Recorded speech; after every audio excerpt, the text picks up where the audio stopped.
नमस्कार। आज मैं एक बहुत गंभीर विषय पे बात करने वाला हूँ जो बिज़नेस का बहुत गंभीर विषय है कि क्या धर्म बिज़नेस को बढ़ाता है। चाहे आप हिंदू हो, मुस्लिम हो, सिख हो, ईसाई हो, कोई भी मेरा ये वीडियो देख रहा है तो आज का ये जो टॉपिक है ना, ये बहुत इम्पोर्टेंट होगा आपके बिज़नेस के ग्रोथ के लिए, आपको बहुत आगे ले जाने के लिए। क्योंकि जब भी हम कभी अपने बिज़नेस की शुरुआत करते हैं तो हम उसकी पूजन से शुरुआत करते हैं। अगर हम किसी दूसरे धर्म, मुस्लिम है तो हम दूसरी तरह से करते हैं, सिख हैं तो दूसरी तरीके से। यानी कोई भी धर्म है या कोई भी हम शुरुआत कर रहे हैं बिज़नेस की, तो हम किसी भी धर्म को मानने वाले हों, लेकिन हम ईश्वर की आस्था के साथ ही बिज़नेस की शुरुआत करते हैं। तो कैसे हमारा बिज़नेस ग्रो हो सकता है, क्या ख़ास चीज़ें हैं जिससे हम, अगर हम उन्हें इम्प्लीमेंट करें तो बिज़नेस और आगे चलता है, और क्यों ज़्यादा जो धार्मिक किस्म के व्यक्ति होते हैं उनका बिज़नेस ज़्यादा ग्रो करता है। आपने बड़े बड़े सेलिब्रिटीज़ देखे होंगे, चाहे वो अंबानी हो, बड़े बड़े जितने भी, आपने अंबानी का नाम तो बहुत बार सुना होगा कि इस मंदिर में इतना दान दिया, इस मंदिर में। रतन टाटा की बात जब हम करते हैं तो बहुत सारे वो ऐसे काम करते हैं जो उनकी धार्मिक प्रतिष्ठा को बढ़ाता है, और वो बहुत ही नेक आदमी उभर के समाज के सामने आते हैं और लोग उन्हें बहुत लाइक करते हैं। तो क्या धर्म हमारे बिज़नेस को आगे बढ़ाने में मदद करता है? बहुत इम्पॉर्टेंट बात है और इस पर चर्चा अगर मेरे चैनल पे, यानी फ्री बिज़नेस स्कूल, जिसको मैं स्कूल बोलता हूँ, देखिए मैं स्कूल है ये, तो इसमें हर उस टॉपिक पे मैं बात करने की कोशिश करता हूँ जो आपके लिए इम्पॉर्टेंट है अगर आप बिज़नेस करने जा रहे हो। मैं उन टॉपिक्स को ही टारगेट करके वीडियो नहीं बनाता कि जो मेरे वायरल हो रहे हैं, जैसे किसी को ज़्यादा पसंद आ रहा है मैं उसी टॉपिक पे बनाता जाऊँ, नहीं। मेरा उद्देश्य ये होता है कि मैं जितने भी टॉपिक्स हैं आपके बिज़नेस को ग्रो करने के लिए, उन हर टॉपिक पे वीडियो बनाऊं। जैसे क्या होता है, कई सारे स्टूडेंट्स होते हैं ना, तो जब स्कूल में किसी का मैथ अच्छा होता है तो वो ज्योग्राफी से सोचता है मैं भूगोल नहीं पढ़ूंगा ज़्यादा। कुछ बच्चे हिस्ट्री पढ़ते हैं तो मैथ नहीं पढ़ेंगे। तो मतलब इस टाइप से कई सारे बच्चे होते हैं। तो इसका मतलब ये नहीं होता कि मैथ का टीचर मैथ ही पढ़ाए ना पढ़ाए, और क्योंकि उसको बच्चे को पसंद नहीं आ रहा है, हिस्ट्री वाला ना पढ़ाए कि नहीं, सब कुछ आता है ना पेपर में। जब आप पूर्ण ज्ञान रखते हो तभी आप पेपर में बहुत अच्छा कर पाते हो। ऐसे ही बिज़नेस के साथ है कि भले ही आपको वो टॉपिक नहीं समझ में आ रहा है, लेकिन मेरा ये फ़र्ज़ है कि मैं आपको पूरा सिलेबस कराऊं, मैं आपको पूरी चीज़ें बताऊं ताकि आपका बिज़नेस हर तरह से ग्रो हो सके। तो जब भी हम ऐसे बात करते हैं धार्मिक, चाहे वो हिंदू, मुस्लिम, सिख, ईसाई, सबकी बात हो रही है, तो क्या होता है, सबसे पहले जब व्यक्ति आपके बिज़नेस में, जैसे आपकी मान लीजिए छोटी सी दुकान है, तो जब उसमें कदम रखता है ना, तो सबसे पहले उसके अंदर पॉजिटिव वेव्स आती हैं। देखिए पॉजिटिव वेव्स क्या होती हैं, आपने मान लीजिए किसी की सुंदर सी मूर्ति, या आपने कुछ आयतें लिख रखी हैं जिस धर्म से रिलेटेड है, गुरु नानक जी से रिलेटेड है, तो आपने उनकी फ़ोटो लगा रखी है।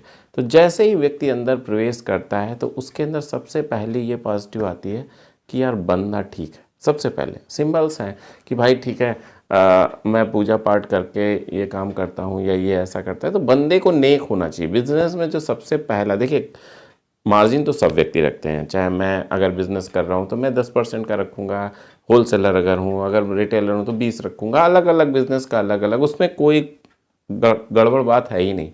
बट आपका ये उसूल कहता है, अगर आप धार्मिक व्यक्ति हैं तो आपका ये उसूल कहता है कि चाहे वो बच्चा है, चाहे वो बड़ा है, चाहे वो जिस तरह का व्यक्ति है, आपका जो मार्जिन मनी है वो फिक्स होना चाहिए। ऐसा नहीं होना चाहिए कि बच्चा अगर आ गया तो आप उसको लूटने का प्लान बना लो और आप उसको क्या है 10 रुपए की चीज़ 20 रुपए में देने लगो।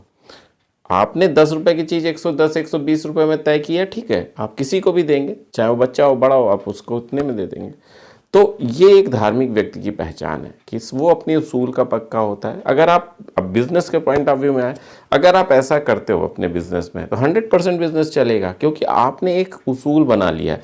वो धार्मिक पॉइंट ऑफ व्यू से हो या अपने बिजनेस के उसूल के हिसाब से हो, दोनों ही तरीके से ये बिजनेस चलने का एक बहुत ही अच्छा तरीका है। अब दूसरी बात क्या आती है? दूसरी बात आती है ईमानदारी। जब आप किसी धर्म से जुड़े होते हो, जब आप धार्मिक प्रवृत्ति के व्यक्ति होते हो, जब आप अच्छा करने की सोचते हो, तो आपके अंदर एक गुण और इस्टेब्लिश होता है, वो है ईमानदारी।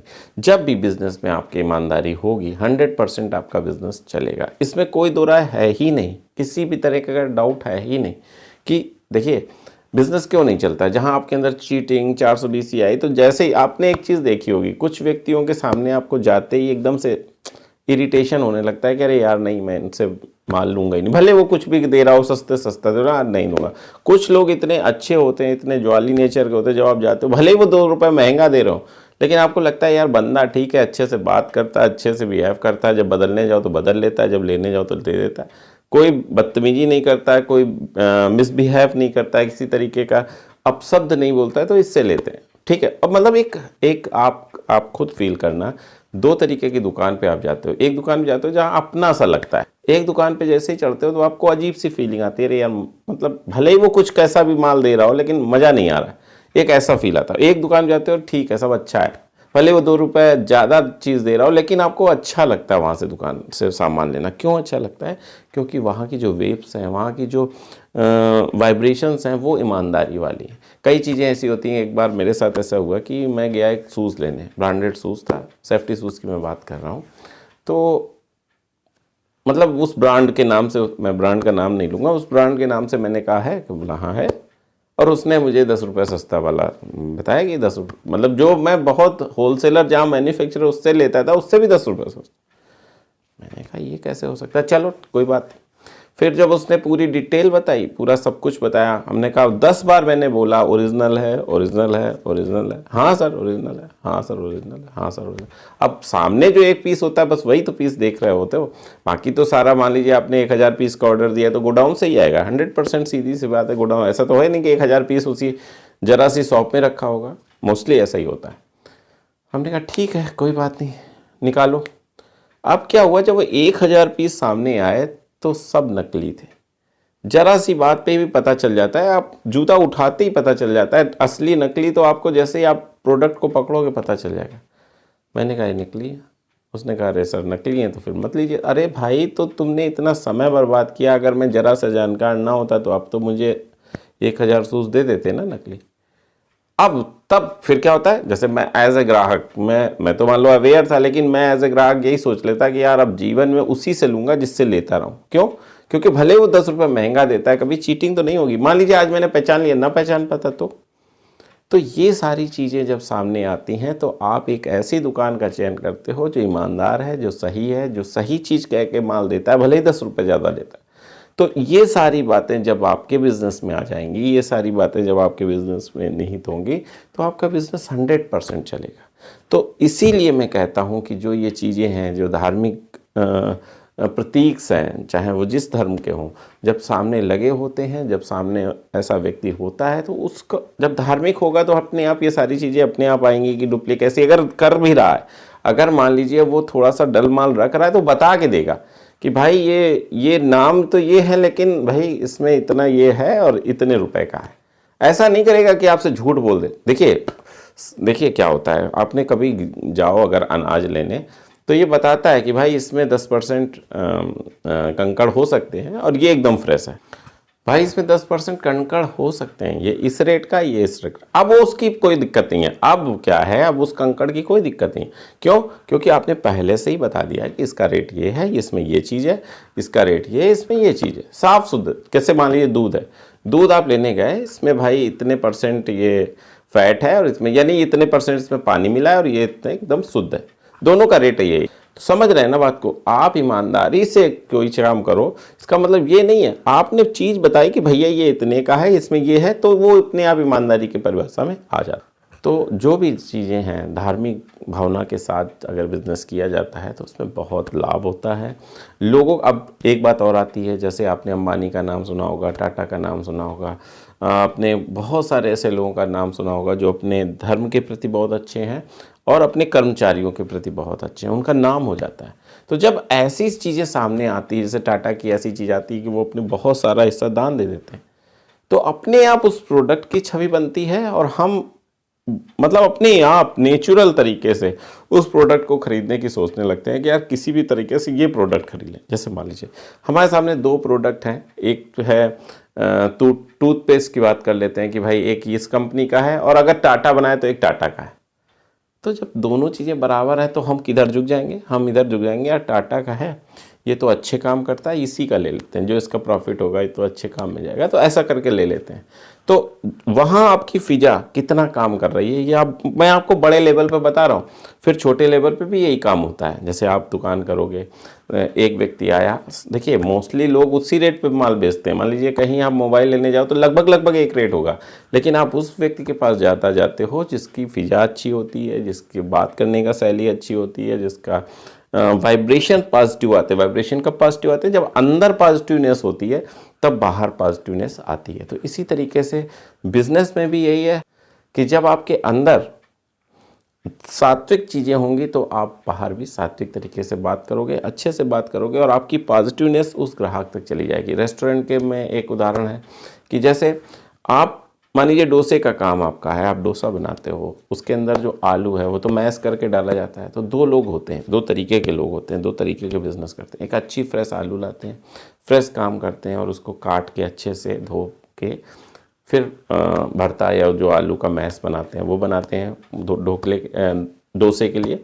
और दूसरा व्यक्ति, अरे यार कौन देख रहा है, ऐसी आलू ले लो, काट के तो निकाल देंगे, अगर गंद खराब शराब है उसको काट के निकाल देंगे, बना देंगे।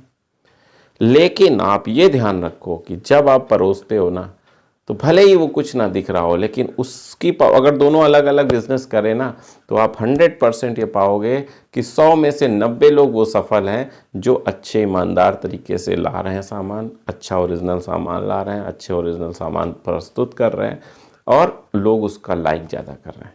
जबकि वो भी काम अच्छा कर रहा था, दिखा अच्छा रहा था, लेकिन अंदर से उसने चीटिंग की थी ना, आलू गड़बड़ लाया था, इसलिए उसका नहीं चल। 90 आप अगर सर्वे करो तो सर्वे में ये पाया गया है 100 में 90 लोग वैसे लोग सफल हैं। तो ये सब क्यों होता है? क्योंकि जब तक हम मृत्यु के बाद की स्थितियां नहीं जानते हैं, जैसे मृत्यु हो गई अब क्या होगा, किसी भी धर्म में, सब धर्म में अलग अलग बताया गया है, कुछ भी हो, लेकिन तब तक हम ईश्वर पे अटूट विश्वास करते हैं। एक चीज़ ये मानते हैं कि कोई ना कोई पावर हमें आपको सबको चला रही है, 100% चला रही है। इतनी छोटी से छोटी चींटी और बड़े से बड़ा हाथी बनाने वाला कोई तो क्रिएटर है, हम ये मान के चलते हैं। तो क्या उससे हमारी ये जो हम बदमाशियाँ कर रहे हैं या जो चीज़ें कर रहे हैं बिज़नेस में, वो नहीं दिख रही होंगी? दिख रही होंगी। वही हमें बहुत अच्छा बिजनेसमैन बनाता है और वही हमें एकदम नीचे मिले। आपने देखा होगा कितने अंबानी, एक अनिल अंबानी हो गया, एक मुकेश अंबानी, दोनों लोगों में बहुत बड़ा फ़र्क हो गया। आज के दिन में वेल्थ में बहुत बड़ा फ़र्क हो गया। क्यों? ये आप सबके सामने ही है। तो जो हम सोच रखते हैं ना, उस सोच को हमारे बिजनेस में रिफ्लेक्ट हो जाती है। टाटा कहाँ से कहाँ पहुँच गए, तो वो चीज़ें रिफ्लेक्ट होती हैं और हमारा बिजनेस ग्रो करता है। तो इन बातों का विशेष ख्याल रखा जाए, इन बातों को विशेष तवज्जो दी जाए कि हमारे बिजनेस में हमारी स्पिरिचुअलिटी, हमारी धार्मिकता बहुत मायने रखती है। तो हमें बिजनेस भी करना है और साथ में हमें अपने धर्म के हिसाब से, जिस धर्म का भी व्यक्ति है उस हिसाब से अपनी आस्था को भी बहुत बढ़ाना, जुनून की हद तक बढ़ाना है। तो अगर हम उसके साथ वो चीज़ें क्लब करते रहेंगे, वो चीज़ें सम्मिलित करते रहेंगे बिज़नेस के साथ, तो हमारा बिज़नेस भी बहुत अच्छा चलेगा और हमारी दूसरी लाइफ है, जो स्पिरिचुअल लाइफ है, वो भी बहुत अच्छी चलेगी। क्योंकि दोनों ही लाइफ चलना बहुत, हम यहाँ पे क्यों आए हैं, मैं थोड़ा सा स्पिरिचुअल हो रहा हूँ बिज़नेस के चैनल पे, फिर भी हमें होना ही चाहिए। हम इस धरती पे क्यों आए हैं, हमारा एक अलग गोल है। किसी भी धर्म का हो, सबका एक गोल है, यहाँ तक पहुँचना है। और ये जो रास्ते में हमारे, जैसे मान लीजिए हम यहाँ से ट्रेन में स्टार्ट हुए, बैठे, और हमारा गोल है मुंबई जाना, ठीक है। अब रास्ते में हम खाना भी खाएंगे, किसी स्टेशन पे हम उतरेंगे भी, थोड़ा सा ठंडा भी पिएंगे, कुछ हो सकता है किसी से हॉट टॉक भी हो जाए, किसी से हो सकता है प्यार मोहब्बत की बातें भी हो जाएं, किसी से हो सकता है हमारी थोड़ी सी फ्रेंडशिप भी हो जाए। ये सब होता चलेगा, लेकिन क्या ऐसा होने पे हम क्या ट्रेन का हमारा जो गंतव्य उसको भूल जाते हैं? नहीं भूलते ना। हमें ये याद है कि भैया मैं मुंबई में उतरना, कितनी भी फ्रेंडशिप हो गई, कितनी भी कुछ हो गया, लेकिन हमारा जो अंतिम पड़ाव है, जो अंतिम मुंबई स्टेशन का टारगेट था, ऐसे ही हमारी ज़िंदगी का जो टारगेट था, हमारा लक्ष्य तो वही है। अब खाने के लिए तो हमें कुछ व्यवस्था करनी पड़ेगी, किसी को पैसे देने पड़ेंगे, किसी से सामान लेना पड़ेगा, सब कुछ हो रहा है, बट हमारा टारगेट जो है ना, वो एकदम फिक्स है। ऐसे ही हमारे बिजनेस हो रहा है, बिजनेस से पैसे आ रहे हैं, पैसे से सब कुछ हो रहा है, किसी भी धर्म का हो, बट टारगेट क्या है? एक फिक्स है कि हमें उसके साथ साथ भी एक चीज़ करनी है। तो इसीलिए हमें अपने स्पिरिचुअलिटी का ध्यान रखते हुए अपना बिजनेस करना चाहिए, और उसका बिजनेस बहुत फलता फूलता है जो इस दोनों पहियों पे अपना गाड़ियाँ दौड़ाता है। एक पहिए पे नहीं कि सिर्फ आर्थिक तरीके से दौड़ रहे हैं, आर्थिक और धार्मिक दोनों तरीके से अगर हम आगे बढ़ें, दोनों तरीके से अगर हम अपने उद्देश्य के पालन के लिए आगे बढ़ें, तो हमारा तो अर्थ तो बहुत आएगा, बहुत इतना अच्छा बिजनेस चलेगा जितना आपने कभी सोचा ही नहीं था। एक बार करके देखना, एक बार अपने, मैं किसी अंधविश्वास को नहीं कह रहा हूँ कि आप कुछ ऐसा कर लो ऐसा कर लो, नहीं, बस जिस भी शक्ति को आप मानते हो, चाहे वो अल्लाह हो, चाहे वो गॉड हो, चाहे वो ईश्वर हो, चाहे वो भगवान हो, किसी को भी मानते हो, बस आप बस उसके लिए आगे बढ़ो और साथ में बिज़नेस चलाओ, आपका बिज़नेस बहुत आगे जाएगा। अगर मैंने कुछ गलत कहा हो, अगर आपको कुछ चीज़ें खटकी हों तो ज़रूर कमेंट्स करना, और अगर आपको कुछ चीज़ें अच्छी लगी हों तो ज़रूर कमेंट्स करना। अगले वीडियो तक मैं आपसे विदा चाहता हूं, तब तक के लिए नमस्कार।